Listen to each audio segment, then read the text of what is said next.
All right, so let's start with personal development, because I think this is the time of personal development. We stay at home. Sometimes we have to do work, not sometimes, we have to do work for our job, but there's also a lot of free time which we can dedicate to become better at whatever we want to do.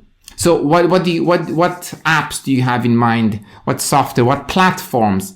Let's not stay limited to apps, like platforms in general for personal development. Well, I'll probably have a few platforms, I guess, to start with. And yeah, like you said, definitely this year, probably everybody's had a lot more time to themselves to, develop themselves, to work on a new skill, and try something different. In order to do that, one of the things that I've been using personally is Skillshare. Probably maybe 8 or 9 months ago, I got like a year's subscription to Skillshare.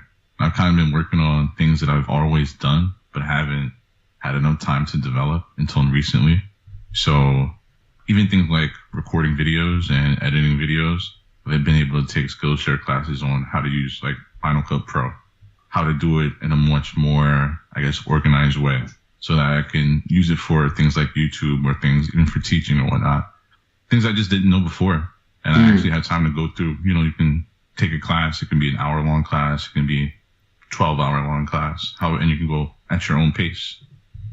So I've been able to, in my free time, which I've had more of, go through these classes and be able to gain skills, for example, like the video editing, but not just things I wasn't necessarily good at, even things that I am better at, like additional skills when it comes to teaching or giving a presentation.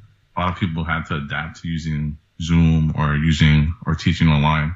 And there's even Skillshare classes on how to set up your computer for Zoom meetings, or how to add these keyboard shortcut keys so you can switch between talking in a room with 10 people on a Zoom call. It's a skill. Right. It's not something that necessarily comes naturally, so it's something you have to learn. But, through things like Skillshare, I've been able to... You were able to go deeper, right? With Skillshare. Yeah. To learn more, maybe more specialized skills, right? Yeah, I know Skillshare is it's massive. There's so much stuff on Skillshare. I personally have subscribed to Blinkist. So Blinkist is a platform that summarizes books. And it's a very good source for new reading ideas.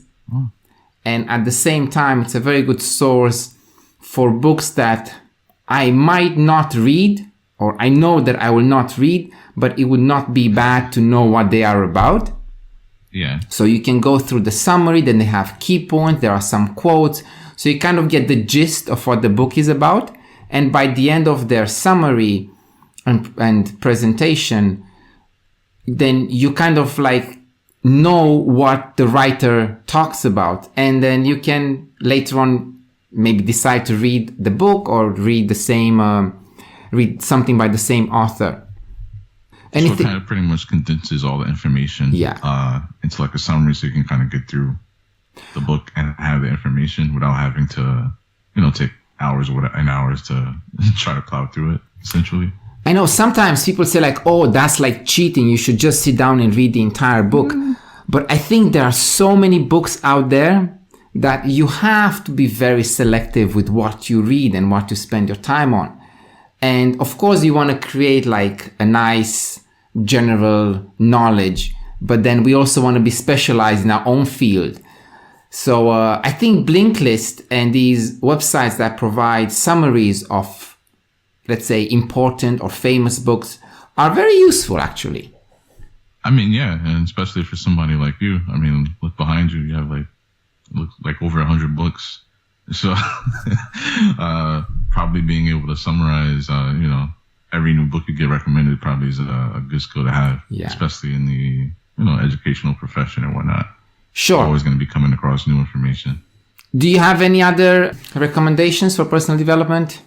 Apps, platforms? Well, I mean, given that you talked about books, probably Audible will be my next one.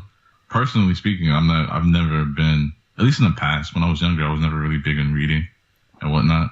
Like, I think I got through high school and maybe didn't read any books at all. And I really didn't get into reading until like after college. But probably in the last few years, I've been using Audible as my go-to for getting through books and whatnot. And I definitely would recommend it, especially for people who maybe reading wasn't their first or their biggest interest. It's definitely allowed me to get through a lot of stuff I wanted to get through, and books I've always heard about but never actually took the time to read. Especially, you know, I've taught English and whatnot, so being able to get through all the material before I have to teach anything about it, or just for stuff I personally wanted to read, is a big plus. So subscription service is not free per se, but you do get a free book every month with it. And Audible gives their own free books as well every month. So yeah, give it a year, so you'll get a good collection of books to go through. I even had books on learning Chinese, not even just not even just fiction, nonfiction, and stuff that you can use again to personal development, level up your skills. Yeah. And I think audiobooks have just exploded these days, and everyone is making the most of their time, because time is precious. Let's be honest. Yeah. And sure. Although I said at the beginning that we all might have some extra time, when it comes to reading, it's always, I need free time to read, right? Yeah. I think that's also the fascination with podcasts too. You can just start listening. You don't necessarily have to also pay attention to the screen.